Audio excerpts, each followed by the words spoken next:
반갑습니다. 여러분, 일일텐의 시간입니다. 오늘부터 우리는 다니엘서 말씀을 묵상하려고 합니다. 신약에 요한계시록이 있다면 구약에는 다니엘서가 있다라는 말이 있습니다. 두 책의 공통점은 모두 묵시문학에 속한다는 것입니다. 역사서이기도 하면서 시대를 향한 하나님의 계획이 계시된 책이라는 뜻입니다. 다니엘서의 시대적인 배경은 BC 7세기경입니다. BC 7세기에 유다 민족에게는 어떠한 일이 일어났을까요? 북이스라엘을 점령하고 남유다까지 침략하려고 했던 아수르 제국이 있었습니다. 하지만 아수르 제국도 영원하지 않았죠. 중동의 새로운 패권 국가로 등장한 바벨론에게 그 자리를 넘겨줄 수밖에 없었습니다. 바벨론은 아수르 제국이 침략했던 나라들을 그대로 물려받았습니다. 그리고 아수르가 미처 완전히 정복하지 못했던 한 나라, 그 나라도 점령하기에 이르렀는데요. 그 나라가 바로 남유다였습니다. 남유다에 대한 바벨론의 침공은 크게 세 차례로 나누어져서 이루어집니다. 그 중에 첫 번째 침략이라고 할 수 있는 것이 BC 605년경의 일이었는데요. 느부갓네살 왕은 남유다를 침략하여 당시에 남유다의 18번째 왕이었던 여호야킴을 포로로 잡아갑니다. 그와 함께 끌려갔던 다른 사람들이 있었는데요. 그 사람들 중에 한 사람이 바로 다니엘이라고 하는 사람입니다. 다니엘이라고 하는 이름의 뜻은 하나님께서 재판하신다, 판단하신다 라고 하는 뜻을 가지고 있습니다. 주권자이신 하나님, 재판장이신 하나님이라고 하는 신앙 고백이 담겨져 있는 이름이 바로 다니엘입니다. 한 개인의 이름으로만 끝난 것이 아니라 실제 남유다의 역사와 세계사의 변화 속에서 그 이름 그대로의 사건이 일어난다는 것을 우리는 확인하게 될 것입니다. 그리고 이 사실은 앞으로 우리가 세계의 역사와 세계의 미래를 예측하는데 매우 중요한 기준, 원리가 된다는 것을 마음속에 품어야 할 것입니다. 다시 말씀드리면 세상은 어떤 강대국의 소수의 권력자들에 의해서 움직여지는 것이 아니고 군사력에 의해서 움직여지는 것이 아니고 그들이 움직이는 것 같지만 궁극적으로는 하나님께서 다스리시고 통치하신다고 하는 사실, 그 사실을 모든 백성들에게, 성경을 읽는 모든 독자들에게 알려주고자 함이 다니엘서의 가장 중요한 메시지라는 사실입니다. 여러분의 인생을 누가 다스리십니까? 미국과 한국의 미래가 누구의 손에 달려 있습니까? 앞으로 어떠한 일이 일어나게 될지 우리는 정확하게 알 수는 없지만 그러나 그 궁극적인 결말은 누구의 뜻대로 이루어질까요? 네, 바로 하나님의 뜻대로 이루어진다는 것. 이 사실을 우리는 알아야 되고 또 알게 될 것입니다. 자, 다니엘서 1장의 내용을 같이 한번 살펴볼까요? 유다 왕 여호야킴이 다스린 지 3년이 되는 해에 바벨론 왕 느부갓네살이 예루살렘에 이르러 성을 에워쌌더니 주께서 유다 왕 여호야킴과 하나님의 전 그릇 얼마를 그의 손에 넘기심에 그가 그것을 가지고 신할 땅 자기 신들의 신전에 가져다가 그 신들의 보물창고에 두었더라. 바벨론 왕은 유다 왕만 포로로 잡아간 것이 아니었습니다. 이른바 똑똑하고 잘생기고 가능성이 있을 만한 사람들을 함께 잡아갔다는 것입니다. 그들을 잘 훈련시켜서 그 나라의 왕, 바벨론 왕을 잘 섬기게 하기 위해서였습니다. 그들 가운데 성경은 4명의 사람을 우리들에게 소개해주고 있습니다. 그들의 이름도 나오죠. 유다 자손 곧 다니엘과 하나냐와 미사엘과 아사랴가 있었더니 평상시 때에 이런 일이 일어난다면 국비 유학 장학생이라고 말할 수 있겠죠.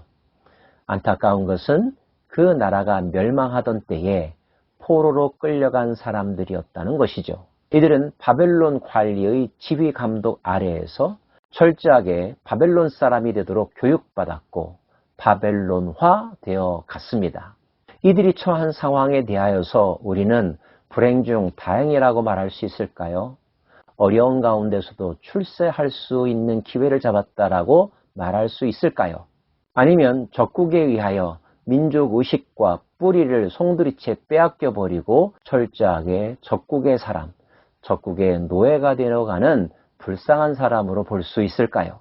살아남는 것이 절대절명의 목표라고 생각한다면 그들은 기회를 잡은 것이라고 말할 수 있습니다. 그런데 그런 그들에게 생존에 큰 영향을 줄 만한 사건 하나가 발생합니다. 다니엘은 뜻을 정하여 왕의 음식과 그가 마시는 포도주로 자기를 더럽히지 아니하리라 하고 자기를 더럽히지 아니하도록 환관장에게 구하니. 이제껏 바벨론의 훈련 방침과 교육 과정을 잘 따라왔던 다니엘이 돌발 행동을 합니다. 뜻을 정하여 왕실에서 하사하는 음식을 먹지 않겠다고 한 것입니다. 우리는 다니엘이 왜 이런 결정을 했을까에 대해서 한 번쯤 질문해 보고 또 묵상해 볼 필요가 있습니다. 다니엘은 그때 어떤 상황이었을까? 그는 왜 이런 결정을 했을까? 이런 결정이 그에게 찾아올 일들에 대하여 무엇을 예상하고 있었을까? 등등 말입니다. 한 가지 우리가 알아야 될 것은 함께 포로로 끌려왔던 여호야킴 왕이 바벨론에 의하여서 처형당하여 죽었다는 사실입니다. 자신들의 왕이 자신들과 같이 이국 땅의 포로로 끌려와서 결국 살아남지 못하고 죽음당했다는 사실. 그 왕의 죽음을 바라보았던 고국 청년들의 마음속에 무엇이 꿈틀거리고 있었을까요? 그가 자신의 남은 인생을 위해서 선택할 수 있는 것은 무엇이 있을까요? 다니엘의 돌발 행동은 바벨론 관리를 당혹스럽게 만들었습니다. 고민하는 바벨론 관리를 다니엘이 설득합니다. 열흘이 지났습니다. 어떤 일이 발생했을까요? 오히려 열흘 후에 그들의 얼굴이 더욱 아름답고 살이 더욱 윤택하여 왕의 음식을 먹는 다른 소년들보다 더 좋아 보였다고 성경은 기록하고 있습니다. 우리는 이 장면에서 살아있다는 것에 대한 의미를 생각해 보게 됩니다. 살아있다는 것은 무슨 뜻일까요? 숨을 쉰다는 의미일까요? 우리의 몸이 움직인다는 의미일까요? 몸이 살아있으면 그는 살아있는 것일까요? 정신이 살아있다는 말, 영이 살아있다는 말은 무슨 뜻일까요? 몸이 살아있다는 것과 정신이 살아있다는 것, 무엇이 더 중요할까요? 다니엘의 선택은 당시 그가 처했던 환경과 시대의 흐름과는 역행하는 결정이었습니다. 모두들 불안해했고 걱정했고 심지어 반대했죠. 그럼에도 불구하고 다니엘은 그 뜻을 굽히지 않았습니다. 중요한 것은 그 의지가 그의 삶을 움직였다는 것입니다. 돈이 없으면 살 수 없을 것이다 라고 생각합니다. 건강을 잃으면 죽은 것이다 라고도 생각합니다. 대부분 맞는 말이기도 합니다. 그러나 절대적으로 맞는 것은 아니죠. 돈이 없어도 건강을 잃어도 이것이 살아있으면 더 잘 살 수 있고 의미 있는 삶을 살았다고 평가받을 수 있고 위대한 일도 할 수 있답니다. 그것이 무엇일까요? 그리고 우리는 어떤 때 그런 선택과 결정을 해야 하는 것일까요? 중요한 것은 하나님께서 다니엘과 그의 친구들이 행했던 이 선택과 행동을 기뻐하셨다는 것입니다. 하나님이 이 네 소년에게 학문을 주시고 모든 서적을 깨닫게 하시고 지혜를 주셨으니 다니엘은 또 모든 환상과 꿈을 깨달아 알더라. 그들은 스스로 불편함을 택했지만 힘든 길을 택했지만 그리고 편리함을 포기했지만 포기한 것 이상으로 얻는 것이 많았습니다. 다니엘에게는 하나님께서 특별한 능력을 주셨는데요. 곧 모든 환상과 꿈을 깨달아 알 수 있는 능력, 시대를 꿰뚫어 볼 수 있는 통찰력을 주셨다는 것입니다.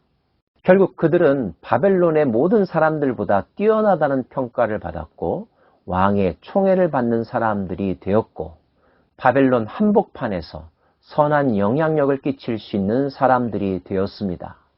그 시대의 요구대로 움직이지 않았음에도 불구하고 그들은 낙오자가 된 것이 아니라 지도자가 되었습니다. 신부는 포로였지만, 이방인이었지만 그들은 주인과 같은 일을 했고 지도자의 역할을 했습니다. 이것이 바로 하나님의 역사이며 하나님께서 이 세상을 통치하시는 방법 가운데 하나랍니다. 우리는 앞으로 다니엘의 인생에 대해서, 다니엘을 통하여 하나님이 무엇을 하셨는지에 대해서 살펴보게 될 것입니다. 우리가 살아가고 있는 이 시대가 바로 바벨론의 시대라고 말하죠. 다니엘은 그 바벨론 한복판에서 하나님의 사람은 어떻게 살아가는가를 보여줍니다. 그리고 우리도 그렇게 살아야 한다고 도전하고 교훈하고 있죠. 21세기 바벨론 제국에서 하나님의 사람은 어떻게 살아가야 하는지 함께 배워가는 다니엘서 묵상의 시간, 이를텐의 시간이 되기를 소망합니다. 기도하십시다.